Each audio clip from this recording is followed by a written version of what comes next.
Hi అండి. మన మిద్దె తోటలో చుక్కకూర అనేది వేసాం కదా, అందులో ఒక మొక్క అనేది మన సీడ్స్ కోసం వదిలేసాము. అది సీడ్స్ అనేది తయారైంది. ఎలా సీడ్స్ అయినా తయారైందో చూపిస్తాను రండి.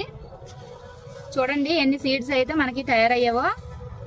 ఇవన్నీ చుక్కకూర విత్తనాలు అనమాట. చూసారా, ఒక్క మొక్క చూడండి. ఇవంతా ఉల్లిపాయలు వేసామండి, ఉల్లినారు. అది దాని పక్కన ఒక మొక్క అనేది ఎలా పుట్టిందో తెలీదు. అలాగా పుట్టేసిన తర్వాత అది వదిలేసాము. ఇలాగా మనకి సీడ్స్ కావాలి కదా, ఏమో సీడ్స్ తయారవుతాయి ఏమో అనేసి వదిలేసాము. అది సీడ్స్ అయితే తయారైంది. చూడండి ఎంత బాగా తయారైందో. దీన్ని మనం చుక్కకూర ఫ్లవర్ అనేది అంటాం అనమాట. దీని లోపల మనకి సీడ్ అనేది ఉంటుంది. అది ఎలా ఉందనేది నేను చూపిస్తాను చూడండి. ఈ లోపల మనకి సీడ్ అనేది ఉంటుంది. ఇగోండి, ఇది సీడ్ అనమాట.